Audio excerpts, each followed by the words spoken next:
Never ceases to amaze me how much they can cram into one episode of NXT, but some of the results tonight were just... I don't know.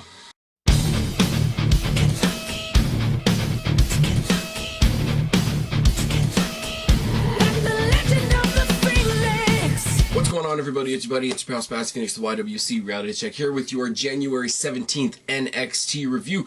Lots to talk about, lots of really weird...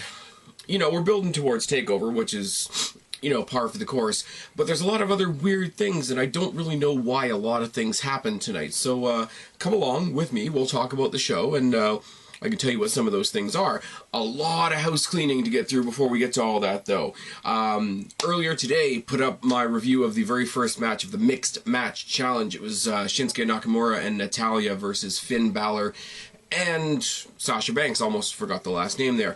I will reiterate, WWE kind of fucked the Canadians. We don't get to watch that shit live on Facebook Watch because Facebook Watch doesn't exist in Canada, which is fantastic. Now, I will say, went on WWE.com a little while ago, and they said, for those of you outside the US who want to watch it, we've got you covered. You can watch it on Thursday. To which I say, yeah, you're still trying to trap people into watching it on Facebook Watch. Anybody that wanted to watch it that couldn't watch it on Facebook Watch watched it today some other way. So nobody's watching your little 15-minute matches on the WWE Network. But I will say, if nothing else, the match was fun. Next week's going to be even better. Carmella and Big E versus Asuka and The Miz.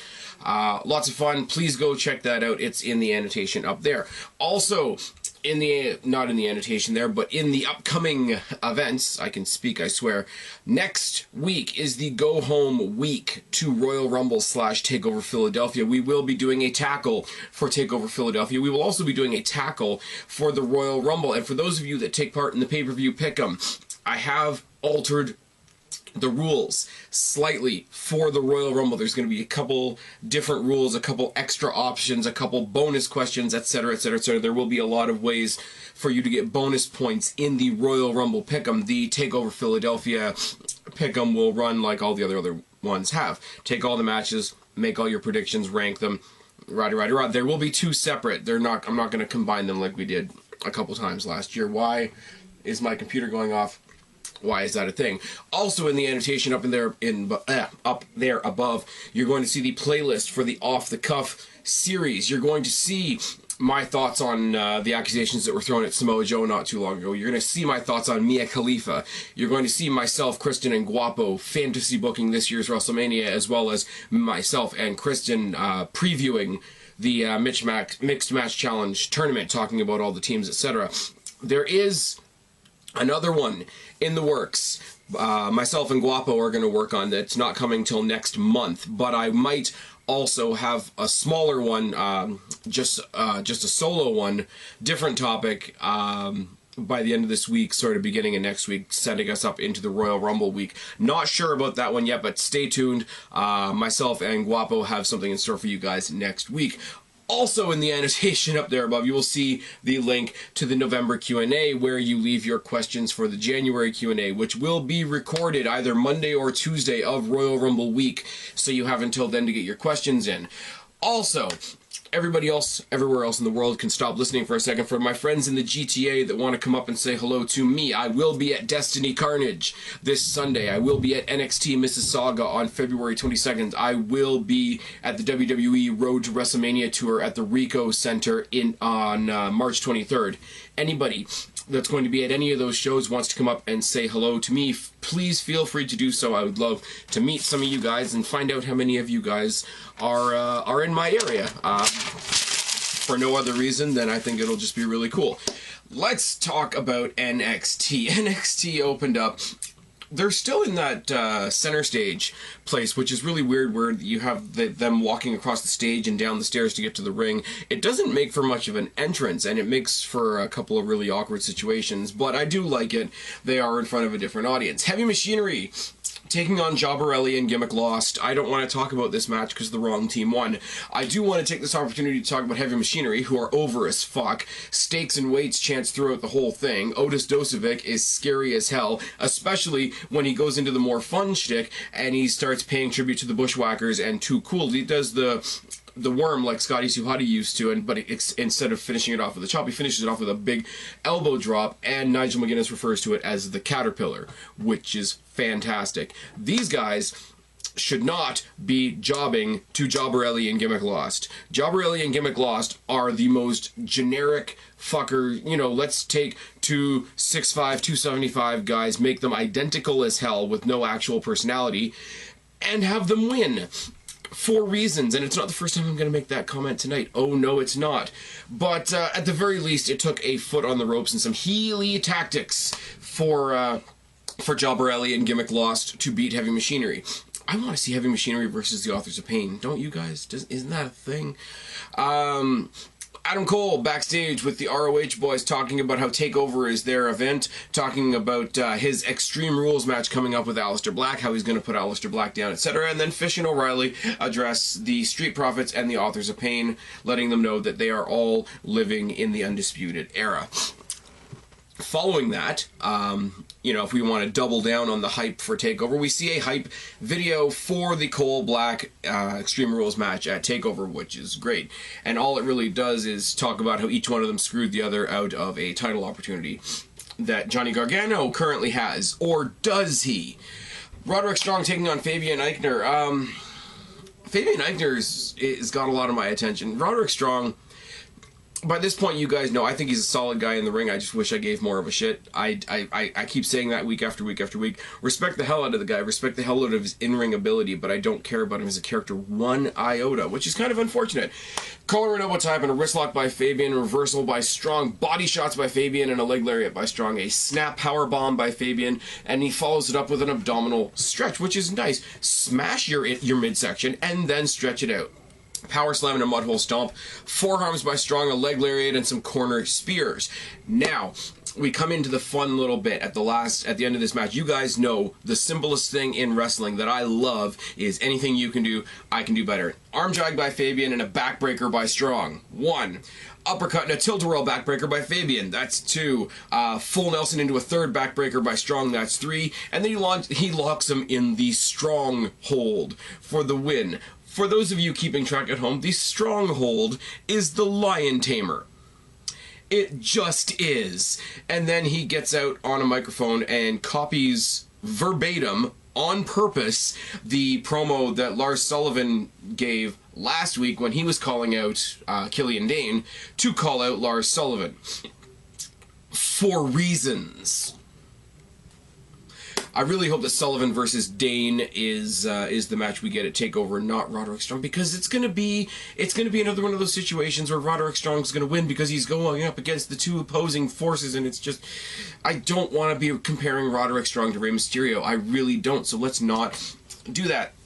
Speaking of, we've already talked about Jobberelli and Gimmick Lost. Let's talk about two other generic 6'5", 275 identical personality-less fuckers. Let's talk about the fact that this week and next week we're getting biographies on TM61. Now, you guys know I was at TakeOver Toronto. I saw the friggin'... I don't even remember what they called the match, but these guys were good in that match. I will give them credit. I will give Jobberelli and Gimmick Lost credit too. They're good in the ring, but that's not enough. When you have guys like Adam Cole, when you have guys like Aleister Black, when you have guys like Heavy Machinery, who are a lot of fun, when you got guys like Street Profits, who we're going to talk about later on, when you got guys like Authors of Pain, who aren't the most interesting, but they've got Paul Ellering, and that's a different element, when you've got Sanity, when you've got the boys from ROH, when you've got Nikki Cross and Shayna Baszler and all those other people, just being decent in the ring isn't enough. Sound like a dick when I say that, because I do appreciate the fuck out of some really, really good wrestling just for the sake of wrestling. I do. But there has to be something else. When you've got good wrestlers versus good wrestlers that are also good characters, the other side's going to win. It's just as easy as that. ALIYAH, my hometown girl, my fellow Torontonian who could get it, versus Lacey Evans. Collar and elbow type, starting ALIYAH, works the arm, takedown by Evans. I can't read my own writing and it's late in the day. Double leg by ALIYAH, pinning reversal sequence, snapmare by ALIYAH, and the sequence continues. Evans rakes the eyes on the ropes and trips ALIYAH. Strong, I can't read my damn writing. Slingshot elbow by Evans, followed by a snake eyes, a mud hole, and a modified Bronco Buster by Evans. Basically, if you picture the corner mule kick that Jeff Hardy does, she basically does that, like bounces herself up and comes back in, but instead of landing with 2 feet, she basically... There's no nice way to say this. She lands with her crotch. So we're going to call it a modified Bronco Buster for the sake of class and tact and whatever, because you know I'm full of those things. Clothesline into a Northern Line suplex by ALIYAH, jawbreaker by Evans, and then Lacey Evans wins with a right hand. Yep. Lacey Evans won with a punch, because apparently she's Big Show now. I like ALIYAH. ALIYAH is used as a jobber way too much, and it breaks my heart. It really does. Friggin' Liv Morgan was used as a jobber for a long time, and then they moved her to the main roster, so maybe they put ALIYAH up on the main roster. Throw ALIYAH on SmackDown. All the Canadians end up on SmackDown. Just put her over there. It'll be alright. Evans calls the division social trash. It says it's time to clean house, calls out Nikki Cross, calls out Ember Moon, and she's about to call out some more people when she stops mid-sentence because she's interrupted on the rampway, or what I'll call the rampway, because it's really just a stage and some steps, by Shayna Baszler. They have a long stare down, and eventually Evans bails. Baszler can't get Evans, so she settles for ALIYAH, chokes her out in the middle of the ring. Ember Moon makes the save. Ember Moon calls out Shayna Baszler, you know, name the time, name the place. Shayna Baszler's not on mic, so it's just being picked up by the camera mic, which is a nice little touch. She says, you know what, I don't have my gear tonight. The place is going to be Philadelphia. Make sure you bring your title, rah-rah-rah. Ember Moon says, you know, come to Philadelphia, I'll bring my title, you know, I'm going to beat that ass, which is awesome. Because I want to say the Full Sail crowd, but they weren't at Full Sail, the NXT crowd starts a beat that ass chant. Oh yes, wrestling fans are amazing. And we go to a commercial break, we come back, and in that little tiny commercial break amount of time, Shayna Baszler versus Ember Moon for the NXT Women's Championship is solidified for TakeOver Philadelphia. Now, I've mentioned before, and I know other people have too, the only reason she's getting this title shot is because WWE wants to get their claws into Ronda Rousey. The fact that signing, that deal between WWE and Ronda Rousey has apparently been finalized kind of proves that point. But you know what? It's a filler. Ember Moon is going to carry that title until WrestleMania weekend, until TakeOver, what is it, Louisiana? TakeOver, whatever the hell it is. So, if you're going to have a filler feud, you want to show how badass this chick is. The thing I love about Shayna Baszler, and I don't think it's anything she's consciously doing, I think it's just, she's got that Brock Lesnar element. She doesn't come out like she's playing a character. She just feels like she's wandered into a scene, and is kind of laughing at everything that's going on, and it's cool. I am hesitant to make the comparison with Brock Lesnar. Even when I talk about Ronda Rousey, I'm hesitant to talk about the comparison with Brock Lesnar. But it is true. They kind of walk in without really having a character at all. They kind of walk in with that, okay, what the fuck are we doing today, people?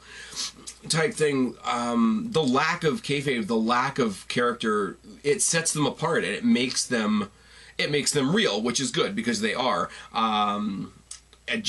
I'm really worried now that you get somebody like Sonya Deville, who has sort of that MMA-ish gimmick. I think the existence of both Ronda Rousey and Shayna Baszler within the WWE structure is going to make sure that she gets lost in the shuffle, and that's incredibly unfortunate. In the back, I missed a little bit of this interview, but basically, what the hell's her name? Zelina Vega is talking to William Regal about how Johnny Gargano shouldn't be #1 contender. He's not going to, you know, it's going to be the biggest landslide victory in the history of TakeOver. Rah. He should put up his title shot against Velveteen Dream next week. So it's a weird one, because Zelina Vega isn't advocating for her guy. She's advocating for the guy that they want to face, which is weird. But then Gargano comes out, talks in the ring for a little bit about how he's tired of being doubted, he's tired of being second guessed, he's tired of being overlooked in the NXT universe, and he is going to put his #1 contendership that he just won in that Fatal 4-Way against Velveteen Dream next week. Now, a couple things here. If you just survived 3 other monsters like he did a couple weeks ago, why would you then risk that when, you know, this is a guy you've lost to but you're relatively familiar with? It should be a walk in the park compared to what you've just been through. Also, even if Velveteen Dream, even if I could convince myself that Velveteen Dream's going to win next week, because he's not, let's be real for a second, but even if I could convince myself that Velveteen Dream could beat Johnny Gargano, he still wouldn't be the #1 contender in anybody's mind, because Johnny Gargano, to the point I just made, he beat 3 giants to get that title opportunity. He was in there with Aleister Black and Killian Dane and Lars Sullivan, who dwarf him by a good measure. Velveteen Dream beating one guy that's smaller than him is not nearly the same accomplishment. So I don't know. On the one hand, it's going to be great because I'm going to watch Velveteen Dream lose and it's going to make me incredibly happy. On the other hand, I guess it could be a good match. I don't know why you would bother. I don't know why you just wouldn't book this as an exhibition match or a warm-up match, or hey, Johnny Gargano's looking to build up momentum on his way to TakeOver. But, and I mean, the other part of that too is that this was all brought about by Zelina Vega advocating somebody that she's not the advocate for. So it's a little bit bizarre. It's a little bit, I don't know, a little bit of bass in Johnny Gargano's voice when he's cutting that promo too, so good for him on that one. Side note, once again, speaking of the signing of Ronda Rousey, we've also got the signing of Candice LeRae, the wife, I was going to say the husband of Johnny Gargano, but that's not very nice, is it? The wife of Johnny Gargano is going to be joining him in NXT soon. I saw her in the Mae Young Classic. I thought she was good. I would love to see her again, but I'm not losing my fucking shit over this yet, because I haven't seen enough to make me lose my shit. I will be excited once again to see Miss LeRae's Wild Ride, because that's a fantastic finisher, but again, I'm not marking out like a certain podcast that I can think of would be. Let's move on to the main event.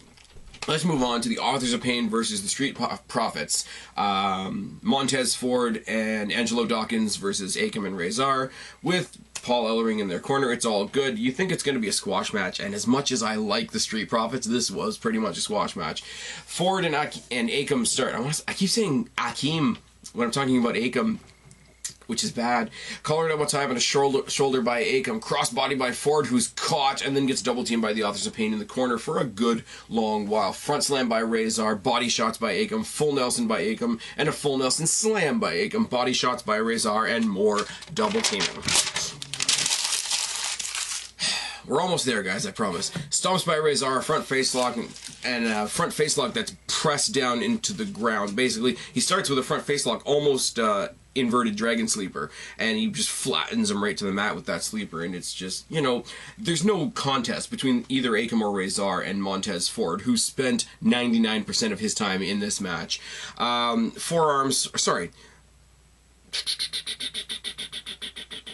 Lost my place, or I didn't write something. You know, this is a super professional show.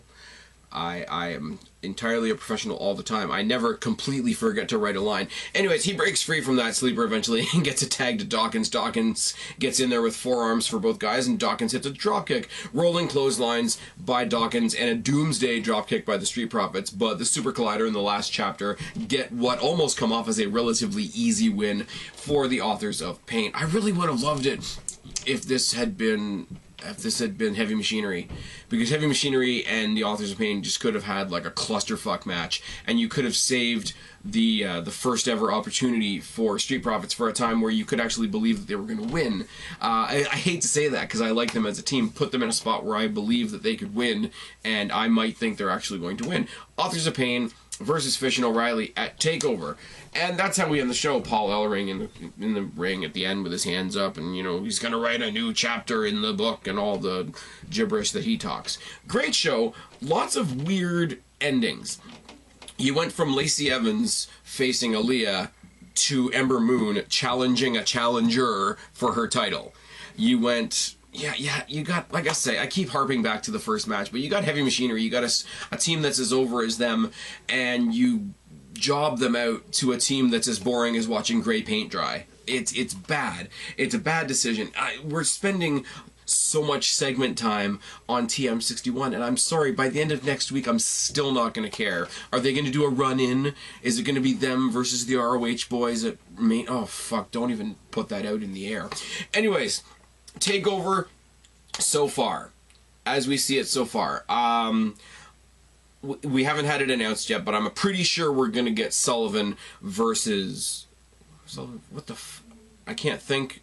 Sullivan versus Dane. I'm pretty sure we're going to get that. There's always the off chance that we might get a couple of the guys from the UK division that can just sort of slip in past the wayside. But the 4 matches that we know for sure that we're getting is Adam Cole versus Aleister Black in the Extreme Rules match, Fish and O'Reilly versus the Authors of Pain for the tag titles, Moon versus Baszler for the women's title, and Almas versus Gargano or Velveteen Dream for the NXT title. We know it's going to be Gargano. Let's be fucking real for a second. If we could switch a couple of these around, I wish it was Gargano and Aleister Black fighting for the NXT Championship, and maybe Adam Cole, baby, can fight Almas for nothing, cause fuck it.